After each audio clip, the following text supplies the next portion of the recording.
Estamos ao vivo! Estamos ao vivo? Estamos sim, né? Estamos ao vivo. Isso aí. Boa tarde a todos. Você que for entrando aí, já vai logo de cara clicando aí no joinha. Aí você vai falar assim, pô, mas eu não sei se eu gostei. No final, se você achar que não gostou, você desclica. Você desfaz o joinha e você bota o... Deixa o joinha de oferta, não. Deixa o joinha de oferta. Não, é porque pro YouTube tanto faz, né? Se você clica no joinha ou se você clica no... né? Então, enfim...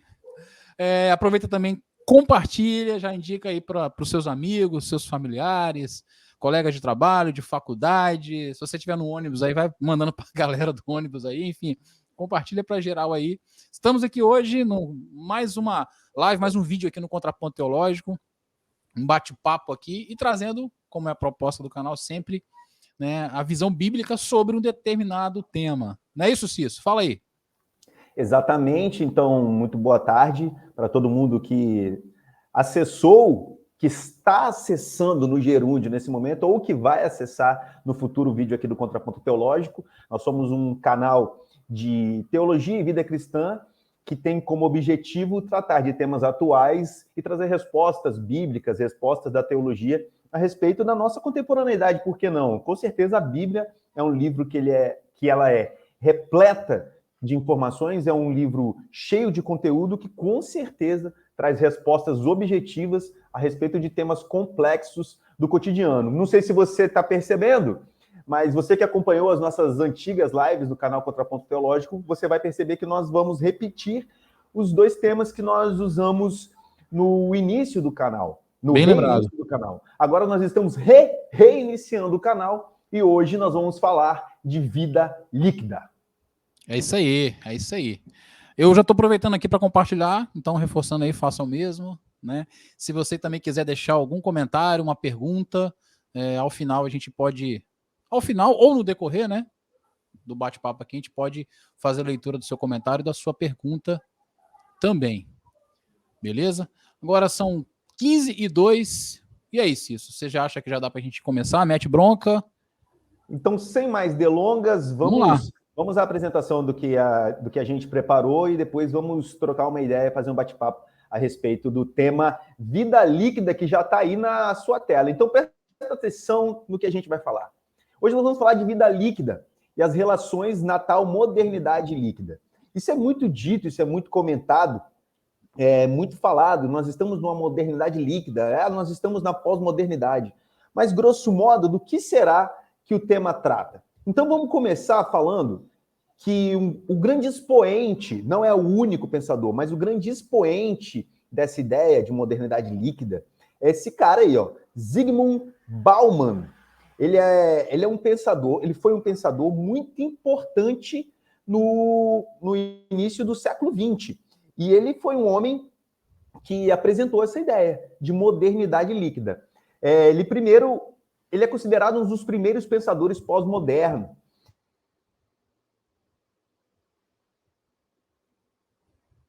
E o que a pós-modernidade ela traz? Ela faz muito próxima. Travou aí?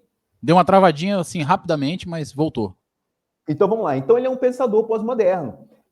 Qual que é a ideia principal dos pensadores pós-modernos? Que ao invés dele analisar o todo, tipo olhar para o cosmos, tipo olhar globalmente as situações, ele se dedica a analisar o que está muito próximo à realidade dele, aquilo que orbita cada ser humano. Então, olha só como é que é a diferença de foco, como é que é a diferença de informação. Ao invés de eu analisar o todo, eu analiso uma parte muito específica da realidade. Ele é um homem recente, nasceu na pós-guerra, né, em 1952, e morreu em 2017. Então, ele acompanhou um desenvolvimento tecnológico que a sociedade jamais havia visto. Ele é um pensador polonês e ele descreve a modernidade líquida como um modelo de relações sociais instáveis e voláteis. Em que sentido? Ele é um camarada que ele, pensa bem, você vive num mundo que pouco mudou. Esse mundo de Cristo para trás mudou quase nada. Talvez a roda e a agricultura e a escrita fossem os maiores desenvolvimentos que o mundo viu, de Cristo até antes dele, no início da humanidade até Jesus. Talvez a roda, a escrita e a agricultura possam ter sido os maiores desenvolvimentos, o que mais houve de tecnologia. A roda que gerou carruagens, enfim, o ferro e o fogo também, óbvio, para fazer armaduras e cozinhar e tudo mais. Depois disso, o sal passou a ser uma tecnologia muito forte, porque você poderia armazenar seu mantimento. E o mundo foi assim por muitos milênios. Milênios antes de Cristo e muitos séculos depois de Cristo. Até a pólvora, o desenvolvimento de tecnologia, ele não era tão assustador.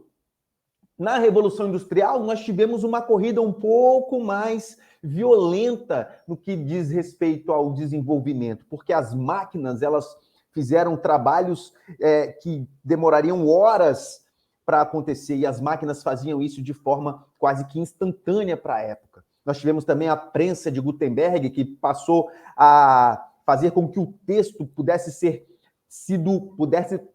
ter cópias e mais cópias. Só que depois da Segunda Guerra, nós tivemos uma Guerra Fria.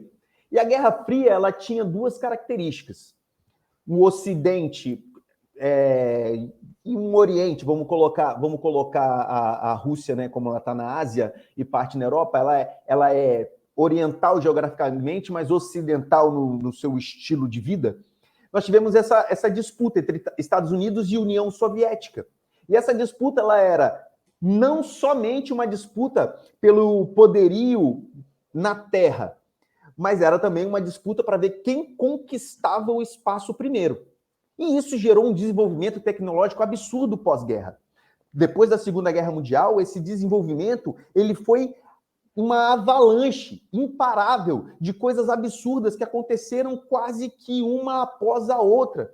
Nós tivemos rádio, TV, micro-ondas, nós tivemos depois a TV colorida, o cinema colorido, as coisas acontecendo, os jornais percorrendo o mundo inteiro. E a modernidade, ela foi se mudando, ela foi alterando. E as relações sociais também.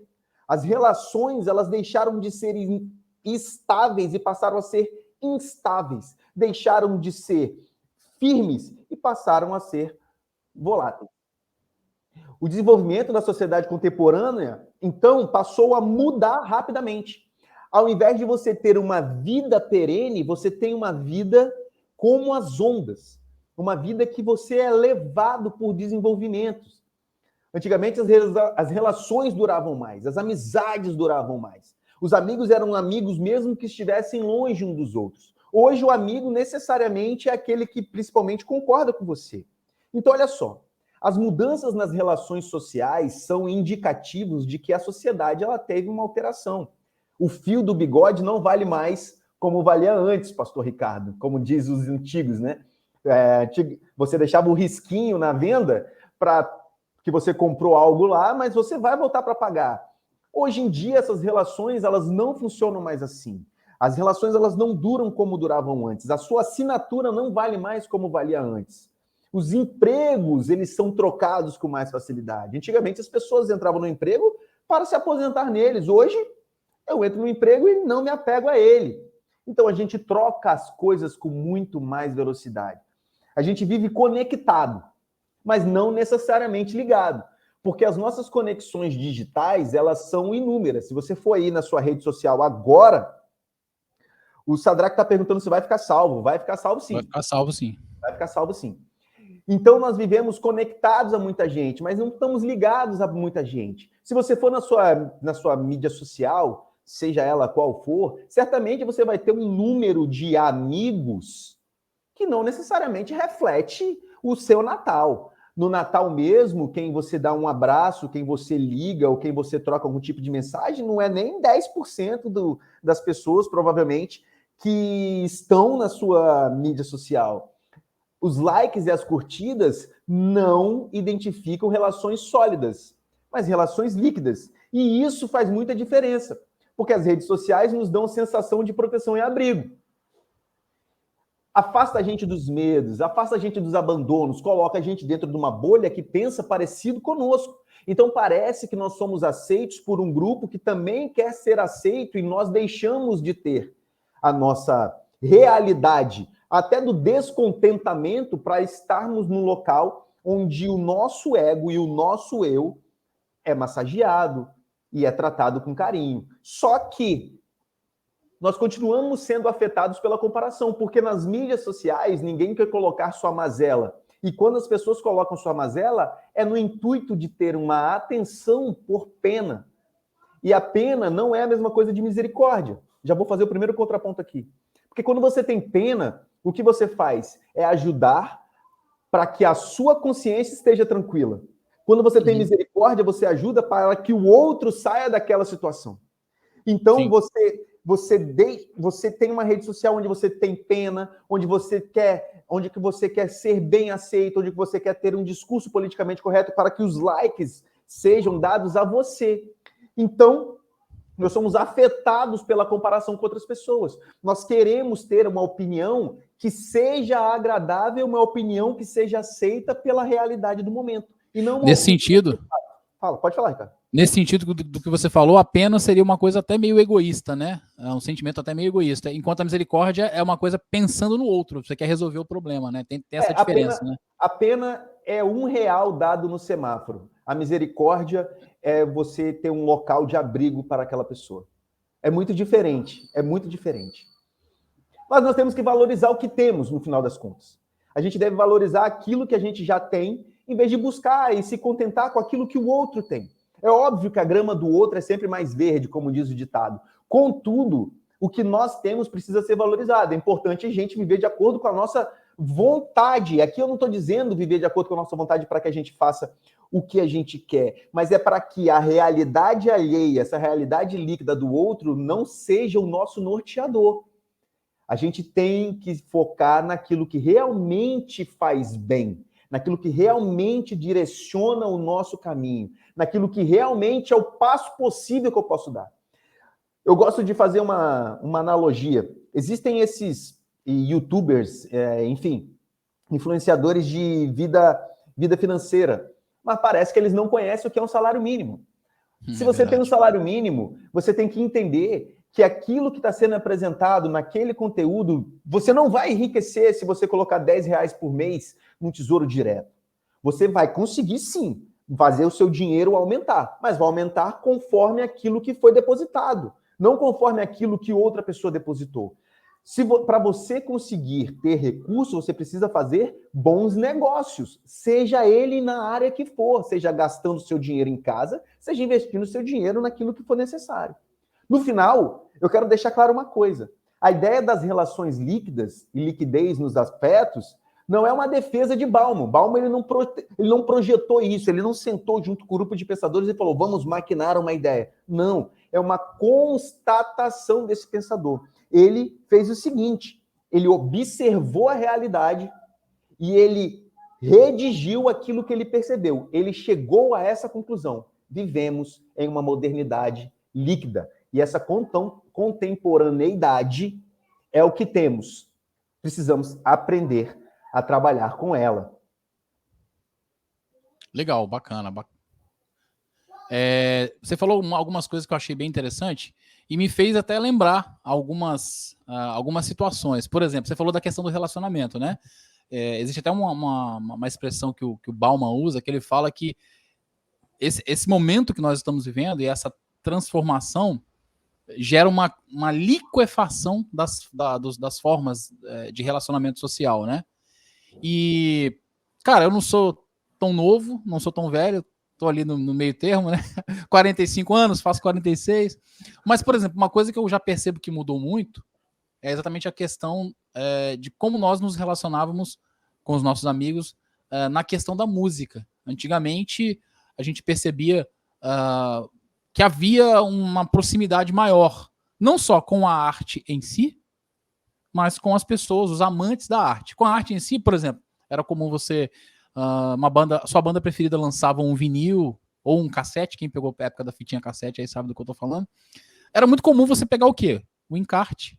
Você ler quem gravou, onde produziu, quem foi o produtor, quem fez a arte da capa, quem tocou naquele disco, quem foi o compositor, quem escreveu a letra, né? Você sabia cada detalhe sobre a sua banda preferida, sobre o seu artista preferido. Hoje, a galera não se importa muito com isso. Hoje a galera nem ouve mais, assim, caiu até esse lance de lançar um álbum completo, você não vê muito, né? Hoje se lança single.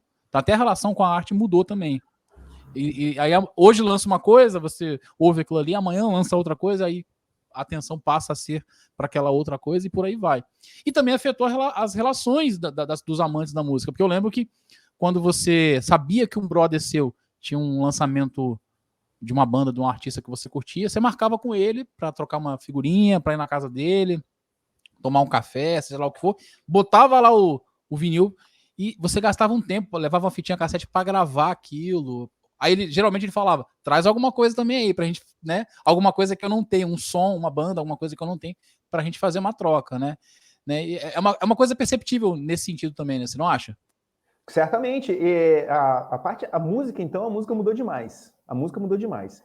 Quando você vai perceber, inclusive, o que a música trata e o que a música tratava, você vai perceber que é uma mudança que é quase que radical. Os anos 80 e 90 tinha uma linguagem musical, seja ela no estilo que você imaginar, tinha uma linguagem diferente da linguagem pós-virada de século.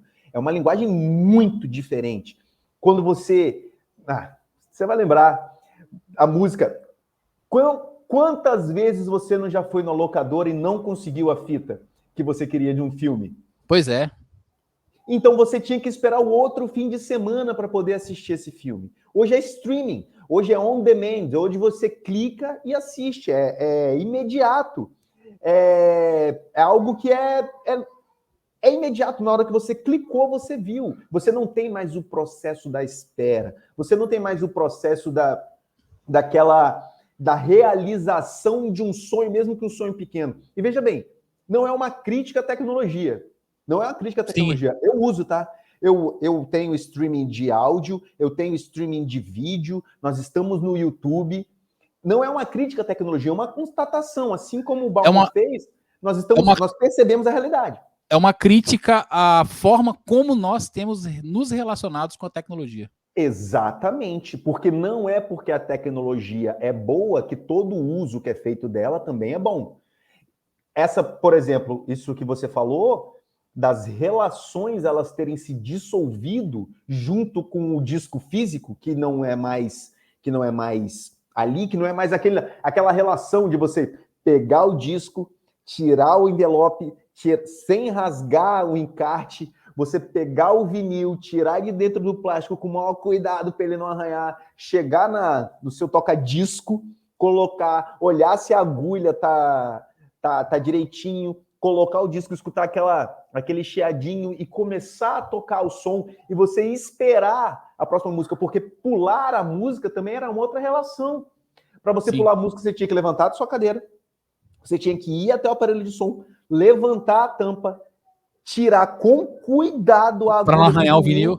Para não arranhar o vinil e achar onde estava o ponto, que era aquele ponto sem ranhura, para você colocar o início da próxima música ou da música do lado B, né? Porque o lado A é onde estavam os hits, o lado B eram as músicas que a banda colocava para que não tinha interesse de fazer um sucesso. Inclusive, a banda Blitz, ela lançou um EP do Você Não Soube Me Amar.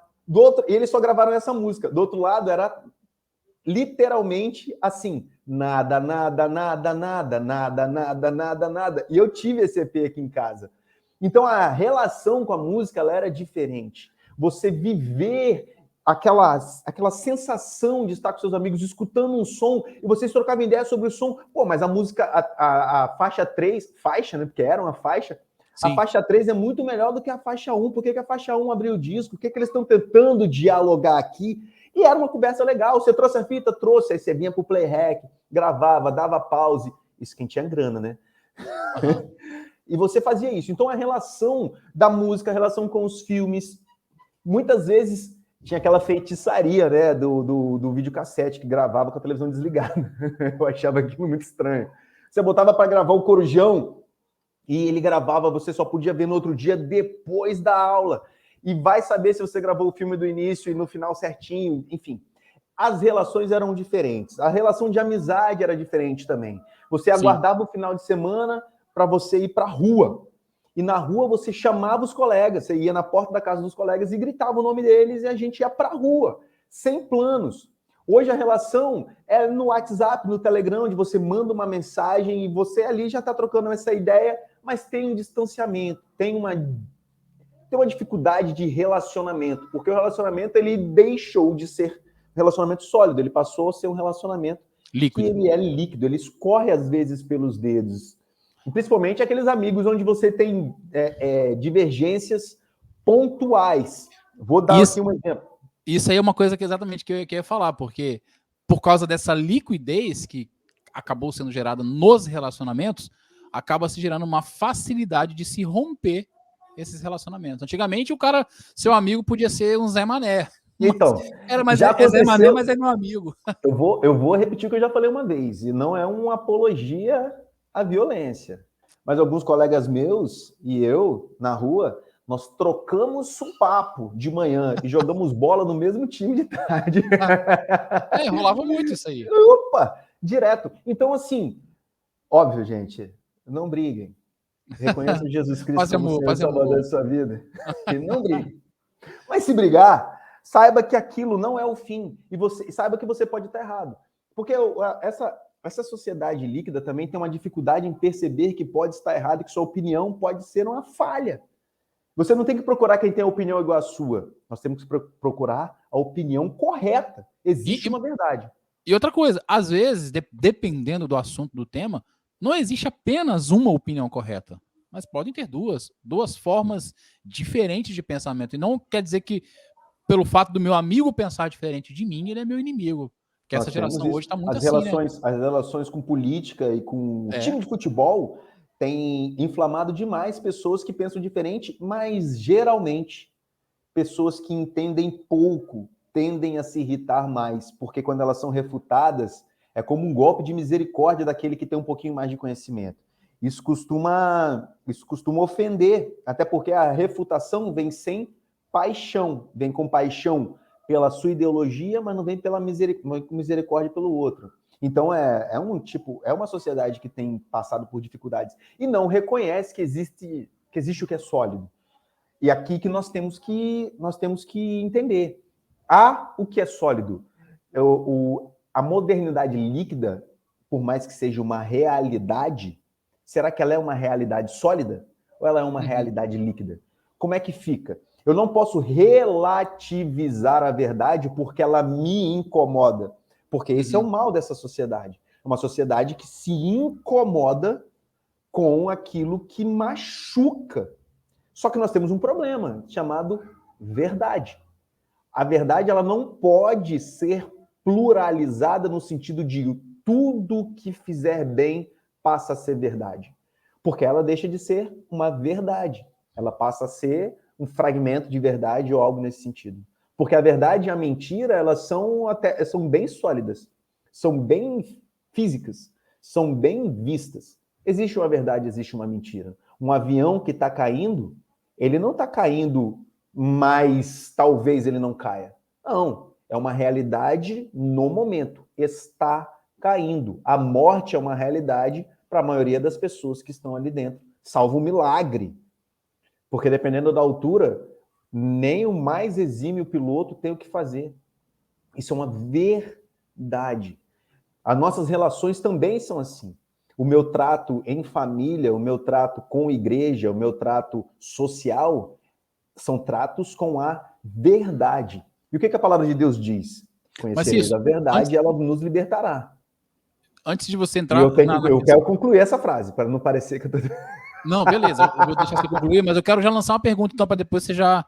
Dentro disso aí que você falou, porque você falou da questão da igreja. Porque até agora a gente veio falando de relações, falou na relação com a música, na relação com os amigos, como essa vida líquida tem afetado os relacionamentos. Aí você tocou em igreja. Como você percebe que esse conceito de liquidez de Bauman tem permeado a cultura da igreja evangélica atual? Aí você vê se você vai responder antes de finalizar aí. Então eu posso começar por essa frase mesmo. Show. A palavra de Deus, ela diz que nós temos que conhecer a verdade é aquela que nos liberta. Já parte dessa aí. O que é essa verdade? O que é a verdade? A verdade é aquilo que me agrada? A verdade é aquilo que me faz bem? Essa verdade está com letra maiúscula ou minúscula? A verdade é alguém ou a verdade é algo? O que é a verdade? A verdade não é uma ideologia. A verdade, ela é alguém em carne. A verdade é alguém encarnada. A verdade é Jesus. Jesus Cristo é o único que consegue me salvar da minha mazela. Eu não sou bom para ser salvo. Por isso a igreja tem falhado absolutamente no sentido do trato nessa modernidade. Porque o nosso púlpito ele ficou vazio, assim como a modernidade líquida também é vazia. A modernidade líquida ela é vazia em todos os sentidos. Ela é vazia na música, ela é vazia nos filmes, ela é corte rápido, explosão e politicamente correto. Basicamente isso. Filmes mais densos, a lista de Schindler jamais iria agradar essa sociedade. Poderoso Chefão jamais iria agradar essa sociedade. Filmes mais complexos, eles tendem a ser mais difíceis de ser aceitos. Exatamente porque nós vivemos uma sociedade que não se comove com a verdade. A palavra de Deus, ela diz, por exemplo, que eu sou um pecador miserável. Romanos capítulo 3. Todos pecaram, destituídos estão da glória de Deus. O verso abaixo diz que eu sou justificado nele, não no que eu faço, não no que eu penso, não porque eu me ofendi. O evangelho é para me ofender, sim. O evangelho é para apontar na minha cara e falar assim, você é um pecador, você é digno de condenação, mas a misericórdia e o amor de Jesus te resgataram da sua mazela, pecador. Isso é a verdade. Só que a verdade, ela não afaga os ouvidos, assim como Paulo disse, né, para Timóteo, falou assim, vai ter um dia que essa rapaziada vai escolher líderes conforme sua vontade, aqueles que fazem aquela coceirinha nos ouvidos. E esse dia é terrível, porque é um dia que a mensagem, a verdade do evangelho vai deixar de ser pregada para que a verdade humana possa ser aflorada no púlpito. Aí você passa a ser a menina dos olhos de Deus, você passa a ser aquele por quem Jesus Cristo, você é o centro de Jesus. Isso. O centro do coração de Jesus. É um absurdo. É um absurdo. É um absurdo você olhar para a Bíblia Sagrada, ver o tanto que nós somos depravados e entender que nós fazemos com que Deus tenha ciúme da nossa depravação. Não é isso que acontece no texto sagrado. O texto sagrado ele tem um apontamento diferente, um apontamento sólido. O pecado entrou no mundo, o pecado nos afasta de Deus, o pecado nos faz correr caminhos tortuosos. Por conta do pecado, a morte entrou no mundo. Aquele que nunca pecou veio ao mundo para morrer pelos nossos pecados e só nele a salvação. Não há atalho para isso. Não há outra conversa, não há outro diálogo. No fim das contas, a nossa mensagem aponta para essa verdade. Para a verdade. A Igreja de Jesus Cristo é um grupo de pecadores que reconhece que é pecador e que precisa da salvação em Jesus. Não por obras para que ninguém se glorie, mas porque o nosso Deus é gracioso ao ponto de entregar o seu próprio Filho para que a gente possa ter salvação. Show de bola, show de bola. E você já respondeu aí, mas de uma maneira um pouco mais enfática, como você acha que o Evangelho de Cristo pode responder aos desafios dessa modernidade líquida? Que resposta sólida que ele traz? A resposta sólida que ele traz, por exemplo, Hebreus capítulo 10.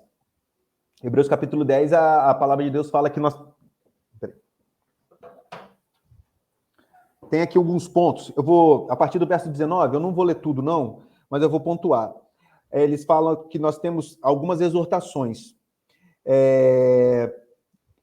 para a nossa reconciliação. A gente tem que se aproximar de Deus, apegarmos-nos com firmeza à esperança, considerar-nos uns aos outros, incentivar-nos uns aos outros e não deixar de nos reunir como igreja.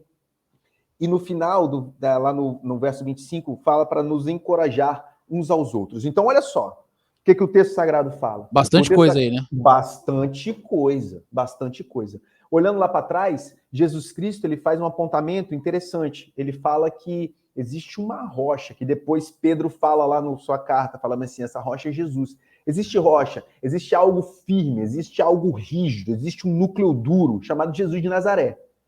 Jesus caminhou conosco, esteve entre nós, realizou milagres, esteve no meio do povo, morreu, ressuscitou. Ninguém tocou em Jesus para que ele ressuscitasse. Ninguém estendeu a mão sobre o mestre para que ele levantasse. Ele, por sua própria força divina, ele ressuscitou e subiu ao céu. Isso é uma verdade. O Evangelho fala em todo momento que nós temos que nos reunir, estar juntos, confrontar, perdoar 70 vezes, 7 vezes, levar o nosso irmão ao arrependimento, pregar as boas novas e dizer que o rei está vindo. O evangelho é estar junto com aqueles que estão na mazela, estar junto com aqueles que estão passando por problemas e também pregar àquele que tem condição financeira suficiente para poder sustentar os dele e os outros. O evangelho é o evangelho que foi pregado para o jovem rico e para Zaqueu, mas também é o evangelho que foi pregado para os 10 cegos, para os 10 leprosos. O jovem rico, um não quis reconhecer Jesus Cristo como Senhor e Salvador, bastava suas obras. O outro reconheceu e disse que restituiria tudo que roubou. Os 10 leprosos, só um voltou para adorar Jesus Cristo como Senhor e Salvador. O evangelho é para todos e o evangelho é específico. O evangelho é apresentar as boas novas para todo aquele que pode ouvir de alguma forma. O evangelho é o direcionamento para a verdade. Nós, nos 4 evangelhos, nós temos um Jesus Cristo, Filho de Deus, que morreu de fato, para me salvar de fato. Não é uma salvação intelectual. Não é que Jesus ressuscitou no meu coração.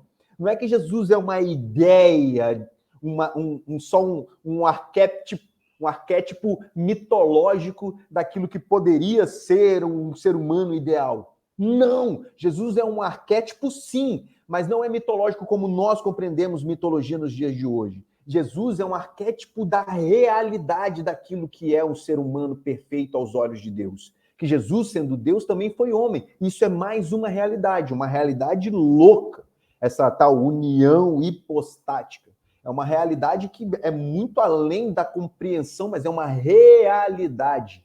É uma realidade que é perene. E Jesus fundou uma igreja, que é uma realidade perene. Quando a gente caminha pelo texto sagrado, a gente percebe Atos, a igreja levando o nome de Jesus a todo aquele que tem ouvido para ouvir de alguma forma, todo aquele que compreende, pelo menos na língua de sinais, para poder entender o evangelho. Em Atos 15, a gente tem uma fundação específica da igreja. A gente vê Paulo escrevendo para uma igreja aos romanos, para a igreja em Corinto, para a igreja em Filipe, para a igreja em Tessalônica, para a igreja em Éfeso, para a igreja em Colosso, para pastores de igreja, Tito e Timóteo. A gente vê Pedro escrevendo para uma igreja, João falando para a amada eleita, que é uma igreja, Apocalipse falando para 7 igrejas, o autor aos Hebreus mandando uma mensagem para uma igreja. É firme, é sólido, não é líquido, é uma realidade bíblica. A igreja, ela não é líquida, a igreja é sólida. Inclusive, você citou Paulo, né? As cartas que ele escreveu, uma delas, em 1 Coríntios 15, 20, 58, ele vai falar, né? Sedes firmes e constantes, sempre abundantes na obra do Senhor, né? Então, ele fala exatamente disso, de algo sólido, de algo firme, de algo constante. O autor aos Hebreus, ele fala, não deixem de congregar, como é costume de alguns. E a igreja em Jerusalém, ela estava passando por um problema muito sério, que tinha a perseguição romana e os judeus também. Seria muito cômodo para o autor aos Hebreus falar assim, gente, fica em casa, não sai não, deixa a poeira baixar, que quando as coisas derem certo, voltem a se reunir. Não. Ele falou assim, não deixem de se reunir como igreja. Mesmo que vocês estejam correndo risco. Mesmo com risco. Algumas pessoas argumentam falando assim, mas a reunião que tem na Coreia do Norte, a reunião que tem na Janela 1040, não é reunião cristã? Ela é uma exceção. Nós temos que orar para que eles possam se reunir novamente, não para que a gente deixe de se reunir fisicamente. A gente tem que orar para que lá eles possam estar como igreja sentados nos bancos, se relacionando. Sabia, pastor Ricardo, que essa semana, há uns 2 semanas, a Google acabou com o home office? Disse que vai acabar com o home office. A Google e uma outra empresa também. Porque eles falaram que estar presente não é que o serviço no home office ele não é bem feito, mas estar presente gera mais criatividade. O relacionamento com proximidade gera mais criatividade. Isso não sou eu quem está dizendo. Isso é uma resposta do que o meio corporativo chegou a essa conclusão. Isso. Como igreja também, estar presente é ser suporte, estar presente é ser apoio, estar presente é ser abrigo, é reconhecer a mazela de perto, é sentir o cheiro do seu irmão. Você falou uma coisa interessante. Por exemplo, eu sou um cara que... eu sou um entusiasta de cursos online, de cursos EAD, porque eu já fiz vários, eu tenho várias formações. Também. Inclusive, a minha licenciatura em filosofia eu fiz EAD, né? Porém, eu tive a experiência de fazer 2 formações na área de teologia, uma presencial e outra EAD. E eu percebo a diferença. Não Nada quer dizer como um debate, né? Nada como um debate em sala de aula. Exatamente, assim, porque muitas vezes o professor prepara uma aula, prepara um conteúdo para ministrar para os seus alunos, mas às vezes a aula é muito mais rica por causa de uma pergunta, que leva uma outra pergunta, que leva um outro comentário, tornando... E as reflexões fazem todos crescerem, né? Exato. Não é uma crítica, por exemplo, ao ensino EAD, porque ele tem um papel dele, ele cumpre uma função, principalmente para aqueles que têm dificuldade de estar reunidos presencialmente numa escola, numa instituição de ensino para aprender, mas é como você falou, não é um substituto. Assim como, por exemplo, a pandemia meio que acelerou e amplificou isso, os cultos online. Aí existe até discussão se existe culto online, se não existe, né? A gente vai falar, não é só transmissão do culto, o culto é o que está acontecendo. É outra discussão, de repente até para um episódio aqui do Contraponto Teológico, não sei, onde a gente pode falar sobre isso. Mas uma coisa não substitui a outra. A gente percebeu muito isso na época da pandemia, quando a gente tinha que assistir a pregação do pastor, às vezes de um celular, de uma webcam. E pregar a gente queria ir para a igreja.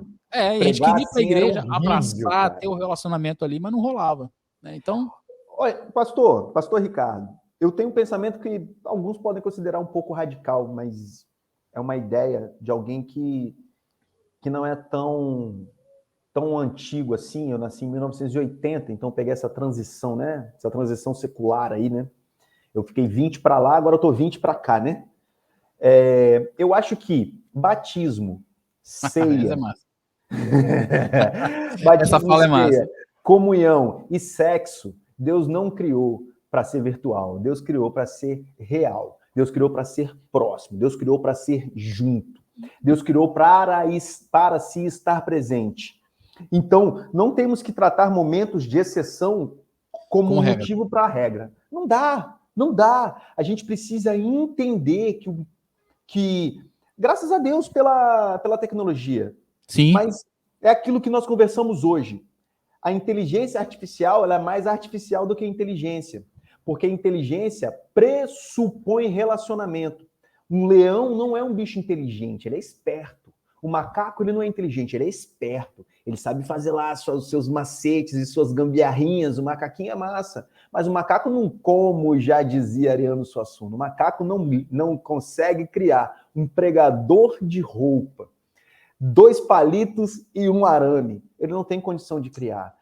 E essa criação é uma criação que ela serve para a comunidade. O relacionamento é o que nos faz, de fato, inteligentes. Muito mais do que uma ideia de manada, nós temos uma ideia diferente, porque a palavra de Deus diz que a humanidade não é o homem. A gente tem que entender Gênesis 1. Deus criou a humanidade à imagem de Deus. Humanidade. Depois que isso se desmembra em macho e fêmea, lá né, no texto, mas Gênesis 1 é a humanidade foi criada à imagem de Deus. Homem e mulher os criou. Assim termina o texto da criação, quando Deus fala, e viu Deus, que era tudo muito bom. Cuidar da criação de Deus não é líquido. Cuidar da imagem de Deus não é líquido. Uma pessoa não deixa de ter menos imagem de Deus porque eu discordo dela ou porque ela discorda de mim. Ou porque é um criminoso. E isso a gente tem que ter muito em nossa mente. A pessoa discordar de mim da forma mais absurda não retira dela a imagem de Deus. Provavelmente, se ela discorda de mim em relação a Cristo ser o único e suficiente Salvador, desloca ela de uma outra realidade, que também não é líquida, que é a realidade da condenação. A Bíblia diz que haverá uma condenação, que não é líquida. A Bíblia diz que haverá salvação, que não é líquida. Aliás, pastor Ricardo, o nosso Jesus Cristo de Nazaré, ele não se mantém virtual. O Espírito de Deus está conosco, mas ainda não é palpável. E o que ele nos promete? A Jerusalém, capítulo 21 de Apocalipse. Jerusalém desce do céu, fisicamente. Jerusalém desce do céu. E o Rei dos Reis, Senhor dos Senhores, fisicamente é entronizado para todo sempre, de forma física. Ele já reina hoje, e a igreja é aquele que leva essa mensagem do reino que já, mas que esse reino ainda não, né? Esse reino ainda não está fisicamente presente, mas estará fisicamente presente.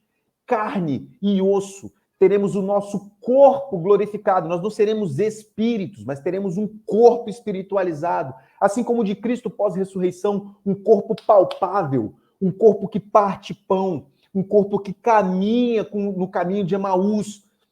Um corpo diferente? Certamente diferente. Um novo corpo? Certamente um novo corpo, mas corpo físico. Jesus Cristo está na eternidade? Está na eternidade. Ele é Deus? Ele é Deus. Mas aprove ao Senhor manter o seu corpo desde a eternidade. Um homem eterno. E é o que ele nos promete, a eternidade física, numa cidade física, com um rei físico, sentado num trono, assim como um ser humano, com um corpo espiritualizado. Esse corpo glorificado que Deus nos promete não é virtual, é comunhão. Comunhão de fato. Se a virtualidade fosse suficiente nas Escrituras, Jesus não precisaria voltar em carne. Exatamente. E você falando, me veio à mente a questão do próprio plano de salvação de Deus. No plano de salvação, ele é sólido, né? Apocalipse vai falar que o Cordeiro foi imolado na eternidade. Da fundação do mundo. Exatamente. E é interessante observar que isso que aconteceu com o Cordeiro não foi virtual. Aconteceu de fato. De fato. E doeu. Né? E ele teve que encarnar, ele teve que nascer como um bebê, passar por tudo que uma criança passa, crescer, sabe? Ter as experiências de um ser humano. Ou seja, relações, sentimentos, experiências, tudo sólido. Nada virtual, nada que não seja real, né? Porque tem isso, né? Essa coisa do virtual está muito próximo daquilo que não é real, né? Pastor Ricardo, você imagina Jesus chegando lá na casa de Marta, Maria e Lázaro com Lázaro morto. Para Jesus faria alguma diferença Lázaro vivo ou morto? Nenhuma. Nenhuma. Nenhuma. Nenhuma diferença. Lázaro estando salvo, que acredito que estivesse, Lázaro salvo, nenhuma diferença. Jesus chora. Mas não havia a menor diferença. Alguns dizem que Jesus chora pela incredulidade dos judeus de não confiar, enfim, que seja. Mas Jesus chora. E quando Jesus vai para as irmãs dele, elas falam, eu sei que ele pode ressuscitar naquele último dia. Virtualizando o encontro. Jesus fala assim, olha só, esse encontro vai ser real. Lázaro, vem para fora. Ah, Senhor, já está fedendo. Só abre o túmulo. Lázaro, vem para fora. Jesus, ele poderia ter mantido. Certamente, Lázaro... Jesus, se morre um parente meu, parente próximo, né? Bem próximo. Os pais, alguns daqui da minha casa, enfim, Deus me livre, mas enfim. E Jesus Cristo veio na minha frente e fala bem assim, ó, fica tranquilo que o seu parente está na glória comigo. Isso, meu coração ficaria maravilhado e tranquilo. Porque é uma excelente notícia. Sim. Mas Jesus não fez isso. Jesus restaurou um relacionamento que estava perdido para sempre. E esse relacionamento físico, ele é muito importante. Eu estou vendo aqui o João Lima está falando, ó, não tem como ser virtual. coaduna conosco. A virtualidade, entenda, a tecnologia ela é maravilhosa, meus irmãos. Sei lá onde a gente vai conseguir chegar com a tecnologia, sei lá onde a gente vai conseguir chegar com a tecnologia. Ela é bênção. A palavra de Deus, ela está acessando locais que a gente não tem nem ideia, graças à tecnologia. Bendito seja Deus pela tecnologia. Sabe? Hoje em dia, a Bíblia, a gente consegue colocar ela em alguns bytes e vai saber onde as pessoas estão fazendo o download da Bíblia hoje, lendo a palavra de Deus. Sabe? Olha, isso é bênção. É bênção, meus irmãos. A tecnologia é bênção. A gente só não pode colocar a tecnologia como uma barreira que nos impeça de estar presencialmente uns com os outros. A tecnologia não substitui algumas relações. Acho que o grande lance é entender que a tecnologia é uma ferramenta. Quando ela deixa de ser apenas uma ferramenta e passa a ser aquilo que direciona, aquilo que, sabe, que dá um norte para nossas vidas, é que é o problema, né? Porque aí começa a distorcer um monte de coisa. Né? Inclusive, até citando aqui mais uma vez o João Lima, ele comentou aqui também, eu vou até exibir aí, a geração virtual está assassinando a geração real. É meio isso mesmo, né? Só que assassinar tem que ser real. Então, assassinato virtual...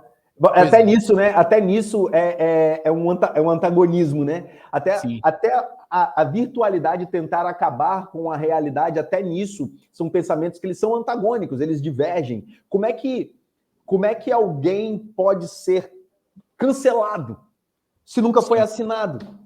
Sim. Eu cancelo conta, eu cancelo serviço, eu não cancelo pessoas. Só pode cancelar aquilo que foi acordado, né? Você só pode cancelar aquilo que foi... Você só pode cancelar contratos firmados. Uhum. Se nós temos um contrato e você quebra o contrato, esse contrato foi cancelado. Se nós temos uma aliança e essa aliança foi quebrada, essa aliança pode ser cancelada. Jesus Cristo é a nossa aliança. A nossa aliança com Deus, ela foi selada com Jesus. Então nós temos uma aliança com ele. Que é uma coisa sólida. Física. É sólido. É selo. A palavra de Deus diz que nós somos selados. Selados. Carta de Paulo aos Efésios. Nós temos o selo do Espírito Santo. É selo. É físico. Não é algo... E o selo, para quem não sabe, é a marca de um escravo. Que era marcado na mão ou na testa, enfim. Tem alguns lugares que fazia essa marcação e é de pertencer. E esse selo está em nós. E nós somos selados pelo Espírito de Deus. E Jesus, ele é o preço dessa aliança. É o preço que foi pago por uma aliança que foi quebrada. E foi um preço físico que foi pago por uma aliança que foi quebrada em outros momentos. E é isso. Jesus Cristo, ele é tão firme, tão rocha, quanto a palavra firmeza e o objeto rocha tendem a apresentar. Não menos que isso. Bacana, show de bola, show de bola. É o que Paulo fala, né?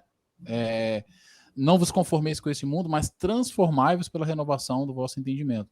O mundo está aí. Novidades vão e vêm. Né? Então a gente tem que estar realmente com os nossos olhos atentos para não nos deixar levar. Né? Não deixar que o mundo nos transforme, mas é como Paulo sugere, nós devemos transformar o mundo através do nosso comportamento, através do entendimento correto da palavra de Deus. Então é isso. Cara, dava pra gente ficar aqui horas, né? Mas, enfim. É muito bom a gente poder falar, né, de temas pertinentes à realidade cristã. É sensacional. Isso aí. E, galera, aproveitando, se você não viu o vídeo passado, só procurar aqui no canal. Né? A gente bateu um papo sobre o início, sobre até o início da ideia do nome do canal, contraponto teológico, por quê. Né? Vou reforçar aqui mais uma vez o que eu falei no começo, os 3 Cs aí, né? Curtir, compartilhar e comentar, indica para um brother, para um amigo, que você ajuda aqui o canal a expandir. O YouTube vai entender que esse conteúdo é importante e vai indicar para outras pessoas. Para você que chegou agora aí, né, eu sou o Ricardo, e esse é o Cisso Pantaleão, e nós estamos aqui, né, fazendo esse trabalho, trazendo aqui uma visão bíblica de determinados temas. Né? Se você curtiu, então acompanha o canal, aí segue, porque a ideia é trazer outros conteúdos, né, outros temas, né, dentro dessa vibe aí, dentro dessa linha. É isso, então muito obrigado. Lembre-se, crente vai à igreja, então não deixe de congregar como é costume de alguns, mas retire um tempo para estar junto com seus irmãos de forma física. Isso é bênção, é bom e agradável a Deus. É isso aí. Um grande abraço e a gente se vê aí no próximo vídeo.